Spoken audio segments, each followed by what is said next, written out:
Keep an eye on your podcast feed because next Thursday we're releasing the third episode of Debt Stories, a special YNAB podcast series about real people beating debt and winning financially.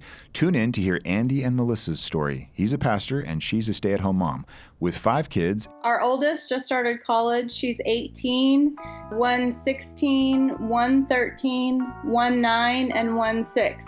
So we have a first grade to freshman in college. And 30 grand in debt. We'd actually refinanced at one point and gotten rid of it and then actually built it back up.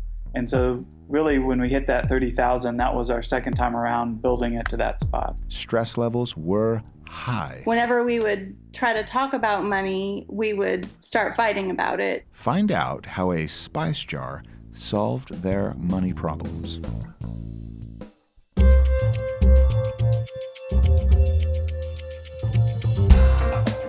Hello, YNABers. My name is Jesse Meekum, and this is podcast number 330 for YNAB, where we teach you 4 rules to help you stop living paycheck to paycheck, get out of debt, and save more money. There's a podcast software called Cast that I really like. You probably like yours more, but they let you cut out the first little bit of your favorite podcast. So you'll say like, hey, start at 20 seconds. So for a lot of you that have done that with this podcast, because I always say, hello, YNABers, this is podcast, and it takes some amount of time, you missed the point. You missed that part where I said you're probably eating out too much. So I'll say it again. You're probably eating out too much. We experimented with eating out way too much when we went to New York. I may have mentioned it. I'm not sure. I'm not exaggerating this. This is truly insane. And I am not exaggerating. I'm thinking hard about it. I'm giving you an actual, accurate number. We were in New York for 3 months. We had saved up for it for 2 years. We knew we were going. Well, we were planning on it. And then we went. And we ate out, if you're in there, following along, for 3 months. So you're talking 90 days. We ate out at least 110 times. At least. So you just let that sink in. Now, I've noticed that our eating out budget, and if you want me to share mine, then you have to share yours. I'm just kidding. Ours is $150 a month. I have no qualms about sharing that because I've been doing a little research in some interviews that I've been doing, and I found out that for our family of 8, $150 a month in eating out is downright low. Low. So that's why I can say it. If it were 1,000, I wouldn't say it. I would just say, no, it's private. I'm not going to share my eating out number, but I know it's low. It's probably lower than yours, and it might, especially if you consider per person, because I don't know what 150 is divided by 8. But it's probably something like $20 per person, right? Now, Faye doesn't eat $20 worth, to be fair, but I have some other kids that certainly eat more than their share. So I've noticed this recently, we are no longer spending that eating out money. I was doing the budget for June. I think it was June. And I noticed that in the eating out category, we had $130 left, which means we did something for only $20. We can't sneeze at a restaurant for less than $40, it seems, if we're all in tow, right? But we had something, I didn't dig in, something that cost $20 during May. And we had $130 left over, and then there I was just going through. I use a lot of goals in YNAB, so I just goal, fill the goal. And I put another $150 in there, and then we ended up with, what is that, $280? So $280 now. Since we got back from New York, we have eaten out so little, it's quite fascinating. The reason is because we got so sick of it, we were so excited just to eat our own food. We have had zero desire to, grab stuff, grab takeout, bring it home. No way. We just want to eat our own food, for crying out loud. But here's the point of the podcast, not to brag about my $150 per person, less than $20 per person, I should say, not $150 per person, $150 total, which is probably better than yours. But you can write me if you want and let me know that yours is a lot lower. That would be fine. I was going to say tweet at me, but I don't follow Twitter anymore.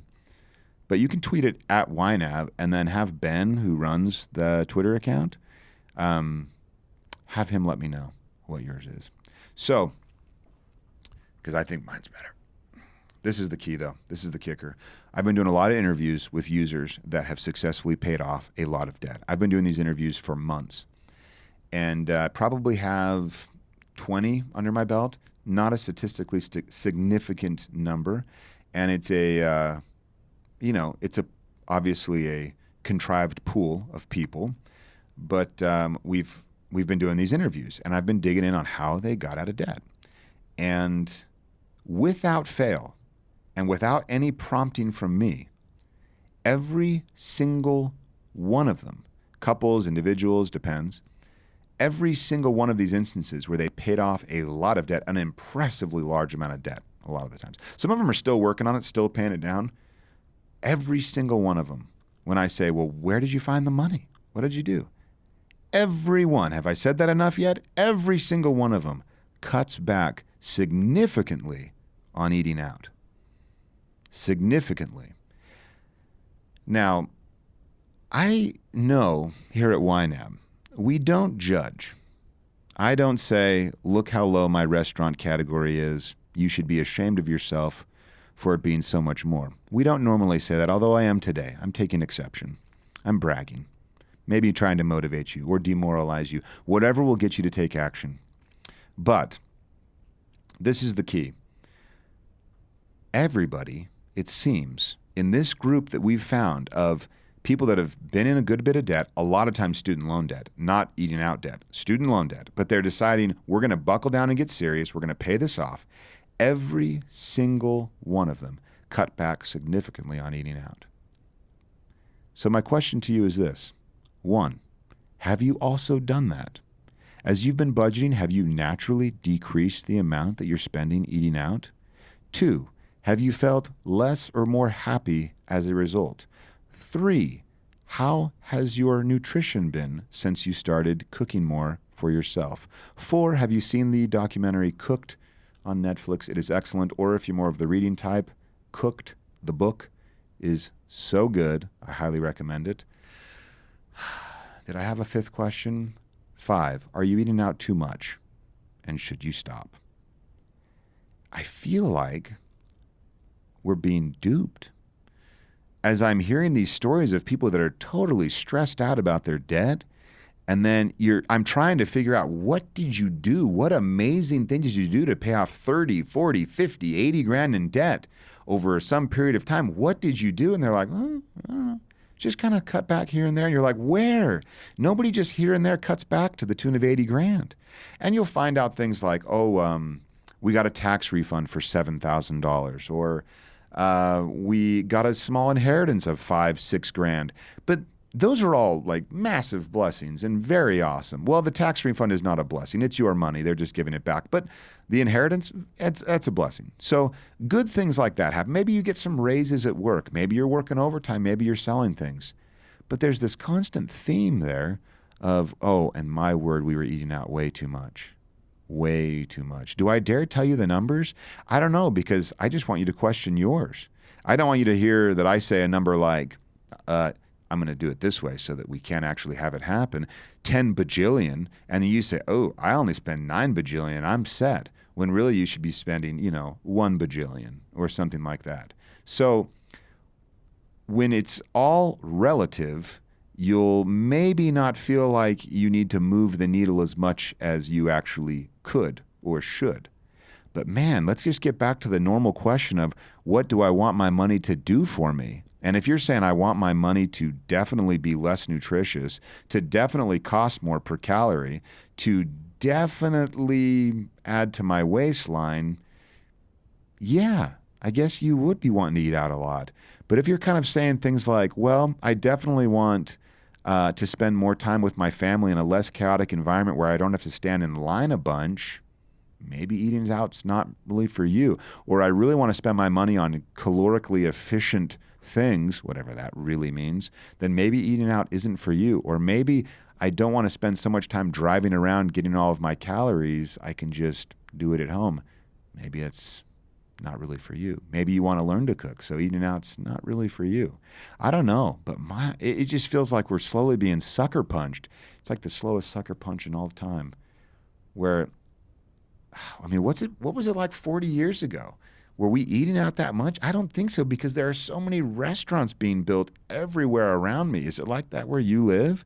Just a new restaurant everywhere you look, new strip mall popping up with 3 or 4 different ways to give you a burrito?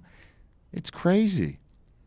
And are we really funding all of these? Apparently we are.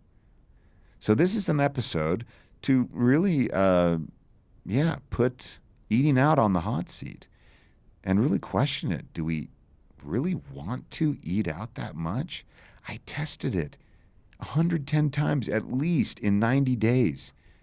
It gets old, really old. And yeah, we did gain weight, definitely. Of course, we got to walk it all off. So that wasn't actually too bad. Anyway, I digress. Question your eating out. Hopefully you've already ratcheted it way down. If you have, tweet at Ben that, and then he can let me know. I don't really want to get back on Twitter. Just email me. It's jesse@ynab.com. Let me know if you've lowered your eating out a bunch, or if maybe you're resolved now to do so. No shame in having spent a ton of money on calorically weak nutritioned food. I made up the nutritioned word, but no shame in that. Just maybe think about spending your money on something else that's a little more nutritious, a little more family friendly, a little, probably less fatty, and certainly less expensive. Man, this isn't really a rant. It's more like a call to attention. Let's all pay a little bit of attention with that category. That seems to be the one that people could just nail, and then suddenly they'd freed up hundreds and hundreds of dollars to pay off their debt, which means they then can deploy that money later, once it's all paid off, to awesome things like vacations, where you probably eat out a bunch. I don't know. Until next time, follow YNAB's 4 rules until you win financially. You've never budgeted like this.